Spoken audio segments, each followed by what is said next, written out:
Добар ден, драги ученици! Јас сум Даниела Заовска, професор по електротехника и електроника во Средното општинско училиште Наум Номовски Борче.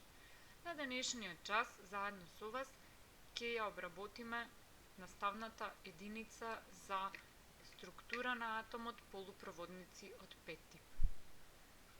Би започнале со објаснувањето на структурата на самиот атом, а тоа ќе го направиме со објаснување на сликата одлево, која што многу убаво има прикажано што се наоѓа во атомот. Атомот е една мала ситна честичка која што во себе содржи јадро и електронска обвивка.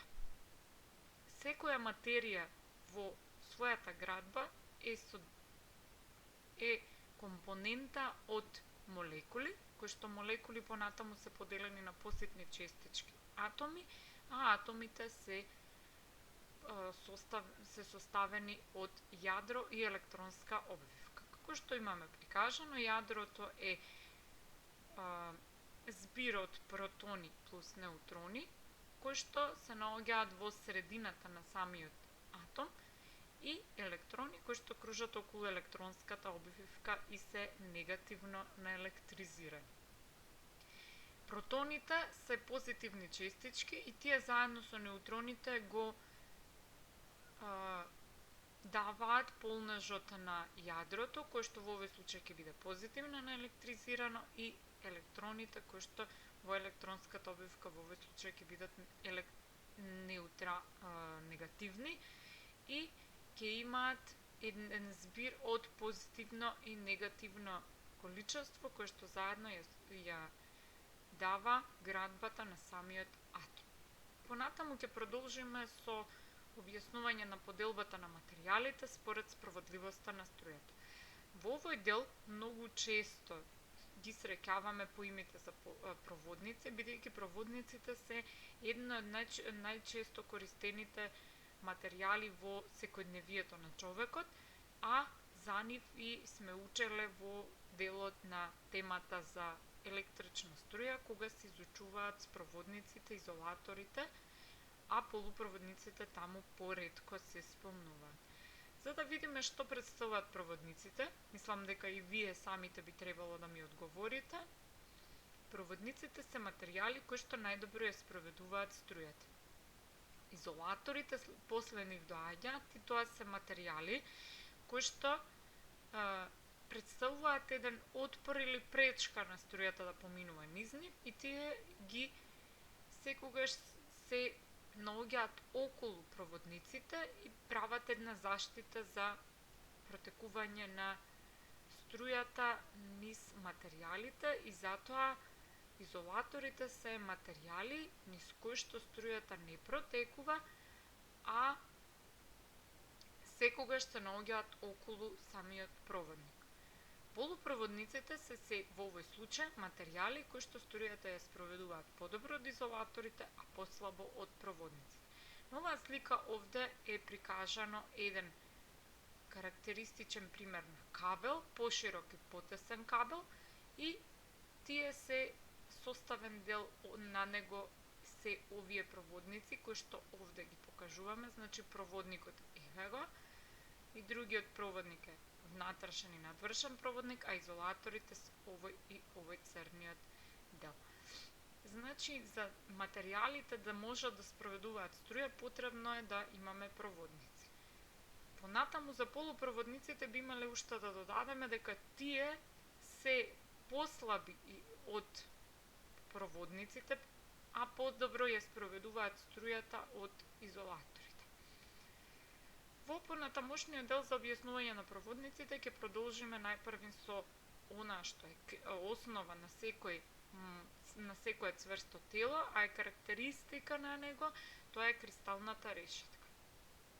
Секој полупроводник е изграден од кристални решетки кои што се меѓусебно поврзани и градат една целина од полупроводници.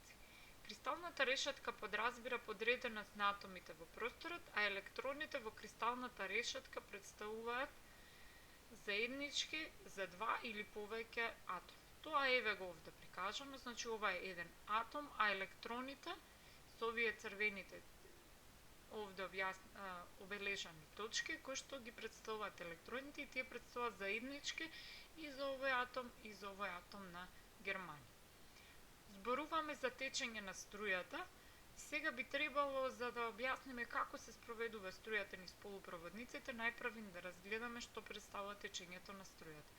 Тоа е движење на електроните, кои што во случајот кај проводниците се носителите на струјата, а кај полупроводниците има една мала разлика во однос на течењето на струјата, бидејќи носители на струјата кај полупроводниците можат да бидат и електроните и шуплините. Што всушност представуваат шуплините и електроните?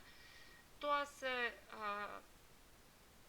едни позитивни и негативно наелектризирани честички кои што се формираат во текот на спроводливоста која што се објаснува постои кај полупроводниците. Видовите на спроводливост кај полупроводниците, таа може да биде сопствена и примесна спроводливост. Зошто така настанува и зошто постои како сопствена и примесна спроводливост е баш она што треба ние сега да го објасниме. Сопствената спроводливост кај полупроводниците се појавува во случај кога во структурата на самиот хемиски елемент нема вметнато некој додаток од друг елемент и затоа сопствената спроводливост се појавува како резултат на оваа придвижување на електроните и на шуплините кон позитивниот и кон негативниот дел на изворот. Шуплините се формираат во моментот кога електронот кој што означува течење на струја со неговото движење ќе се поместува, овој електрон ќе се помести, значи понатаму кон во овој случај кон позитивниот дел на изворот, односно анодата, а на тоа место ќе остави празен простор кој што ќе биде позитивно наелектризиран и така доаѓа до формирање на шуплина, која што пак шуплина ќе се движи кон негативната катода на изворот. Тоа е за сопствената спроводливост. Примесната спроводливост се појавува во моментот кога во структурата на оваа кристална решетка на атомот ќе се вметне друг хемиски елемент со поголема или помала валентност од основната на кристалната решетка во која што го вметнуваме атомот. Како можеме, значи, да разгледаме примесна спроводливост преку следната слика која што ќе ни објасни какви видови на полупроводници постојат, а тоа се полупроводници од позитивен П-тип, кои што уште се нарекуваат и акцептори и во овој случај би добиле овде, оваа слика ни објаснува полупроводливост од П-тип и полупроводници од Н-тип. Кога на чистиот полупроводник му се додат на местото на 5-валентниот атом, се вметне мало количество на 3-валентен хемиски елемент во кристалната решетка на полупроводникот, атомите на 3-валентниот хемиски елемент ќе бидат обкружени од сите страни со 4-валентни атоми, а 3-валентните електрони остваруваат ковалентна врска со соседните атоми и поради четвртата ковалентна врска останува непополната поради недостатокот на еден електрон, односно на тоа место се формира шуплина. Во тој случај, основните носители на електрицитетот во полупроводникот на кој му се додадени 3-валентни примеси ќе бидат позитивните шуплини, па затоа тој се нарекува и полупроводник од П-тип. Полупроводникот од П-тип уште е позитивен носител на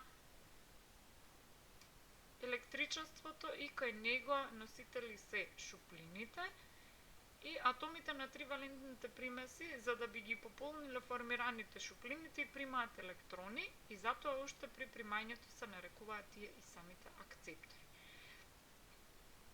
Ако 5-валентниот атом, например, од фосфорот, примеса, во овој случај ќе биде фосфорот, се вметне во кристалната решетка на силициумот. Тој е обкружен со 4 валентни електрони на атомите од полупроводникот, во овој случај силициумот, и создаваат ковалентни врски со 4 соседни, значи со 4 соседни атоми од силициумот, и како неговите 4 валентни електрони создаваат ковалентни врски со електроните на соседните атоми, додека петиот валентен електрон останува вишок и бидејќи тој не може да формира ковалентна врска, тој е слободен и тоа е оној кој што ја носи спроводливоста кај полупроводникот да стане негативна. Во тој случај, полупроводниците на кои им се додадени мали количества на 5 валентен повисок хемиски елемент, основните носители на електрицитетот ќе бидат електроните. А бидејќи тие се негативно наелектризирани, проводникот ќе го наречеме полупроводник од N-тип, односно негативен тип. Овие 5 валентни електрони, тие самите даваат вишок на електрони, уште се нарекуваат донори. Доаѓаме до главниот дел на примената на полупроводниците, зошто тие се толку многу потребливи, бидејќи денеска во технолошкиот развој на компјутерите, електронските уреди не може да се замисли без постоењето на проводниците. Најупотребуван полупроводник е силициумот, заедно со него во помала мера е исто така германиумот. Една од карактеристиките на полупроводниците е спротивна од онаа што е кај проводниците. Нивната спроводливост расте со порастот на температурата, а тоа не е карактеристично за проводниците, бидејќи кај нив штом проводникот се загрева, тој веќе во помала мера спроведува струја. А исто така и карактеристично за полупроводниците е дека кај нив воопшто не им смета големината на надворешното електрично поле, бидејќи тие можат да се спроведуваат струја и без тоа надворешно поле да им смета.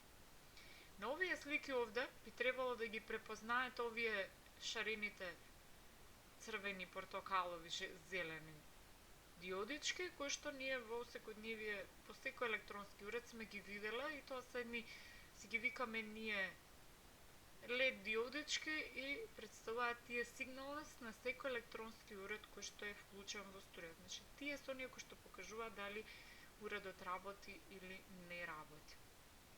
Оваа слика овде ни покажува соларната келија, која што исто така е типичен пример на полупроводник. Тоа се фотоволтаични полупроводници, и тие ја трансформираат светлинската енергија во топлинска, и се едни од најкористените во поновото време. Дали би можеле да ја препознаете оваа слика овде што представува?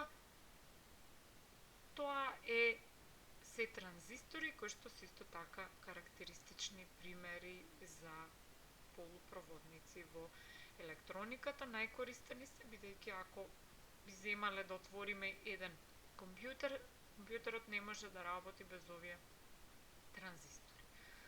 Со ова ја завршуваме нашата денешна презентација. Ви благодарам многу.